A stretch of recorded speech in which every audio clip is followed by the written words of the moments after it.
இருப்பது எப்படி? ஏகாதசி விரதம் அனுஷ்டிப்பவர்கள் அன்று முழுவதும் உணவு சாப்பிடாமல் உபவாசம் இருக்க வேண்டும். ஏகாதசிக்கு மறுநாள் துவாதசி அன்று உணவு உண்ண வேண்டும். ஏகாதசி விரதம் இருப்பவர்கள் அன்றைய தினம் தண்ணீர் கூட பருகக்கூடாது. ஆரோக்கிய குறைபாடு உள்ளவர்கள், வயதானவர்கள், சிறுவர்களுக்கு இதிலிருந்து விலக்கு உண்டு. அத்தகையவர்கள் பால், பழம், நீர், பழச்சாறு, கிழங்கு வகைகள், உப்பில்லாத சில உணவுகள், வேக வைத்த உணவுகளை எடுத்துக்கொள்ளலாம். இதனால் உபவாசத்திற்கு எந்த பாதிப்பும் வராது. மேலும் உபவாசத்தின் பொழுது ஆரோக்கிய குறைவு உள்ளவர்கள் மருந்துகளை கட்டாயம் எடுத்துக்கொள்ளலாம். இந்த உடம்பே எல்லா தர்மங்களை கடைபிடிப்பதற்கும் சாதனம் என்பதால் உடலை பாதுகாக்கும் விஷயத்தில் கவனமாக இருக்க வேண்டும்.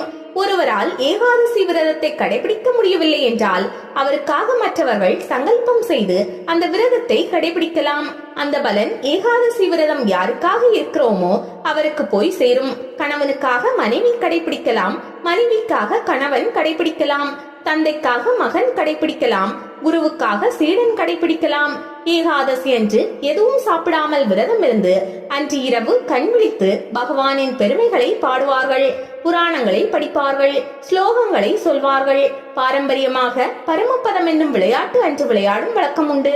அதில் ஒவ்வொரு கட்டமாக தாண்டி வைகுண்டத்தை அடைவதாக அந்த விளையாட்டின் தாற்பயம். தீட்டு காலங்களில் கூட, அதாவது குழந்தை பிறந்த வீடாக இருந்தாலும், யாராவது இறந்த தீட்டு இருந்தாலும் மற்ற விரதங்களை அனுஷ்டிக்க கூடாது என்று சொல்லப்படும். ஆனால் ஏகாதசி விரதத்தை தீட்டு காலங்களிலும் கடைபிடிக்கலாம் என்பதுதான் அந்த விரதத்தின் சிறப்பு. ஏகாதசிக்கு மறுநாள் வரக்கூடியது துவாதசி திதி. இது பஞ்சாங்கத்தில் ஹரிவாசரம் என போடப்பட்டிருக்கும். துவாதசி ஆரம்பத்தில் முன் 4 நாளிகை, பின் 4 நாளிகை என இதை கணக்கிடுவார்கள். பஞ்சாங்கத்தில் போட்டுள்ள அந்த ஹரிவாசரம் நேரம் வரை ஏகாதசி விரதமானது அனுஷ்டிக்கப்பட வேண்டும் என சாஸ்திரங்கள் சொல்கின்றன. எனவே ஏகாதசி உபவாசம் இருப்பவர்கள் அதுவரை ஏகாதசி உபவாசத்தை தொடர வேண்டும்.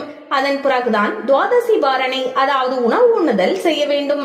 துவாதசி அன்று உணவில் நெல்லிக்காய் மற்றும் அகத்திக்கீரையை கண்டிப்பாக சேர்க்க வேண்டும்.